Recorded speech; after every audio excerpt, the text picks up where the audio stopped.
The cries of this dying land pulled us from our dreaming state, and now we Chozo walk as ghosts while the great poison sinks into the trees and waters, devouring all life.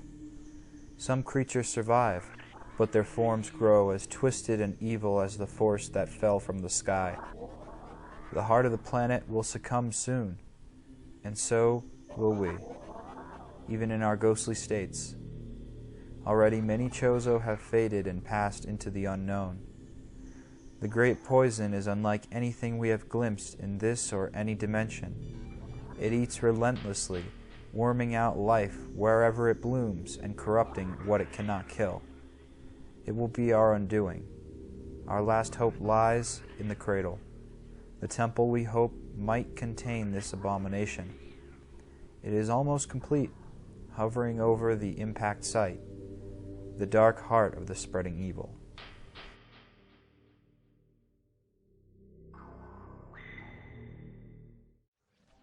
Welcome back, everybody. It's my Metroid Prime LP on the Prime Trilogy series, and today we're in Phendrana Drifts right after we got ourselves the space jump boots, and this is absolutely one of my favorite suit upgrades we can get because it opens up so many new areas that failed to get to in one jump. So let's redo that. Because with the space jump boots, you can get to so many higher peaks and valleys that you could simply not with one jump before. No matter how far you got to the edge of the ledge, it would not help you without these space jump boots. So I mentioned that you could sequence break it in the last episode, get the space jump boots first, and I never really mentioned how that was done. It's pretty much you have to, and again, I really think this is only a GameCube exclusive type deal, so if you're trying to pull this off on the Wii, I have a suspicion it's not going to work as well because now you have direct control of Samus's arm cannon and where she points her reticle on the screen. So that was the thing with the GameCube. Oh, well, I guess we could go up here too. You had to lock onto something. So what you would do is you'd lock onto something like an enemy, or you would just keep your visor straight ahead, and you would lock on and then B-dash onto the platform behind you. It took a couple of times to get perfected, but once you did, it was awesome. And then you could get the space jump boots super early. Now, how helpful is that? It's very good assistance. It's not like the space jump boots are like a morph ball bomb in that, okay, it's got some offensive ability. Mainly, it's used to unlock mineral panels that are in our way, posing a problem because we can't blast them with our missile launcher, and that's really all it does. But with the space jump boots, you can get up higher to platforms that you couldn't go up to before. You may run into other hindrances. You may run into like a door you can't open because you don't have the right beam for it. But you certainly. Oh, and speak of the devil, we don't have that beam. This is actually one of the first different beam layers we will obtain and unlock. So we actually have to go back. Climbing up here was not the right way. I just thought by default, oh wow, we space jump booted up here, then we definitely have to go up here, or herp. Nope. We have to cross those floating islands on the snowbanks. Or above the snowbanks, really. Alright, come on. Space jump! Aw, you've got to be kidding me. I know where I have to go. You don't have to warn me that there's predator activity and analyzed. I know that. I'm just trying to get across the floating island with my frickin' space boat jump. Damn it! Yeah, that's another thing that you can depend on this game is, although you will not be getting any sort of cutscene telling you where to go, or a friendly co-op kind of dude following you saying, hey, we should turn around this corner, get that power up there, and then go back to the base, which I like. I really like games that don't hold your hand, because it feels like I'm doing the game, not the game playing itself for me.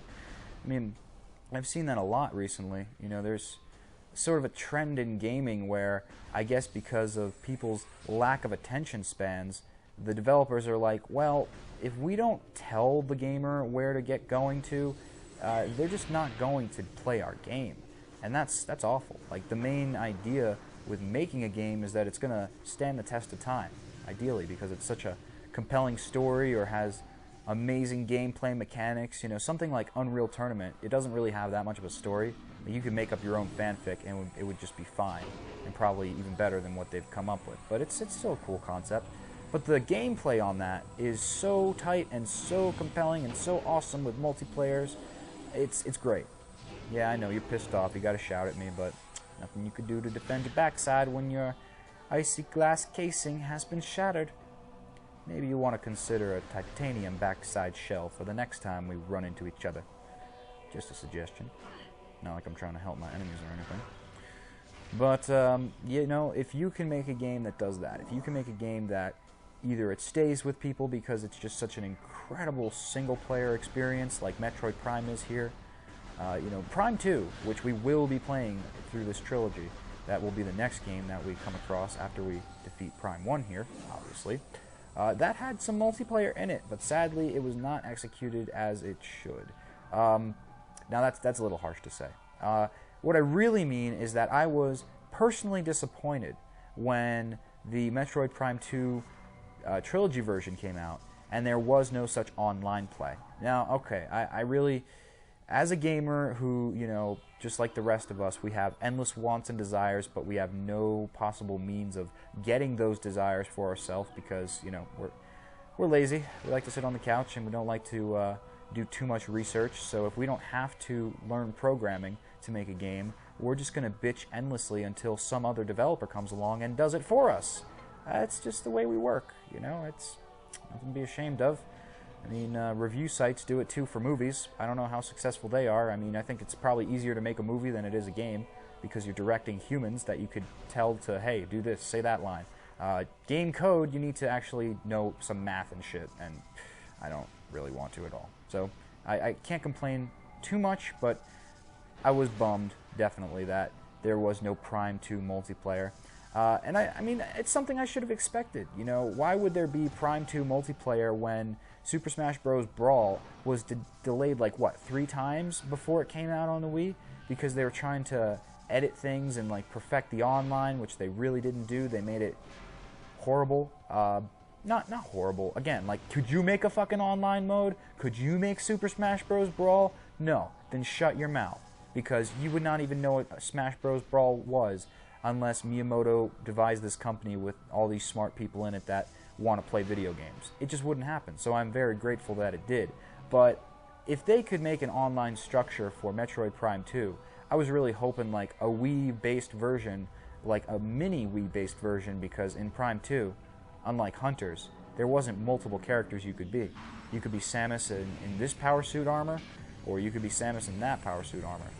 Before we pick up that powerful beam weapon that will allow us to progress into the next areas of Phendrana Drifts, we need to defeat some Sheegoths. So we shall, because Prime 2 multiplayer is not coming anytime soon. We got a way better chance of there just being a new Prime game or just a new Metroid game overall. I definitely hope that we see Metroid go back to more of the Prime style.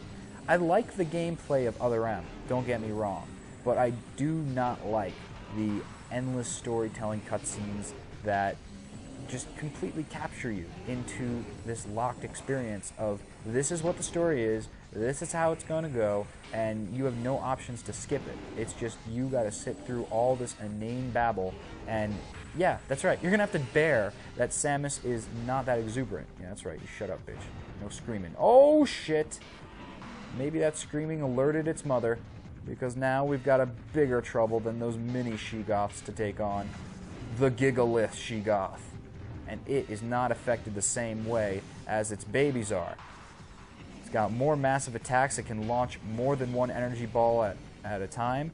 It has a longer range of its frost breath. It's a frickin' massive behemoth, so it could pick you up with its teeth and just chomp on you for a while. Maybe stomp on you with its giant curb stomping toes. It's got all these powers. But the thing that's important to note here is it has no vulnerabilities with the beam weapons. The only thing that will injure it is power bombs right by its buttocks, or at least underneath it. It doesn't really matter if it's underneath right by its ass or, if it's near its face. It just has to be a power bomb right by its belly, and that will be the thing you need to defeat it. But yeah, if there is a new Metroid out there, I really hope that Miyamoto heard the cries of the community and just make the story go back to the logs. I would have really rather read some logs about Adam or something. I don't know. Again, Metroid Prime Other M was, or Metroid Prime Other M. Wow, mixing titles here. Metroid Other M, not a bad story, but just the way it was executed. You really could have taken a couple of lessons from the Prime predecessors, because in my opinion, it does story perfectly. Just like our perfect acquisition of the Wave Beam! So, in the next episode, we will experiment with this new gun and see what it can do. I can tell you one thing, it will open up this doorway.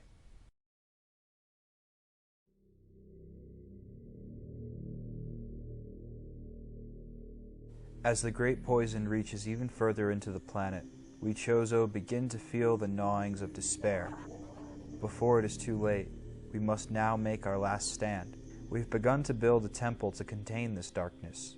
At its heart, we will place a cipher, a mystical lock powered by 12 artifacts and filled with as much power as we Chozo can harness. We wonder, though, even when we are done, will it be too late? And will the power of the temple and the cipher itself prove strong enough to hold back the poisonous tide that even now swells within the ground, threatening all life?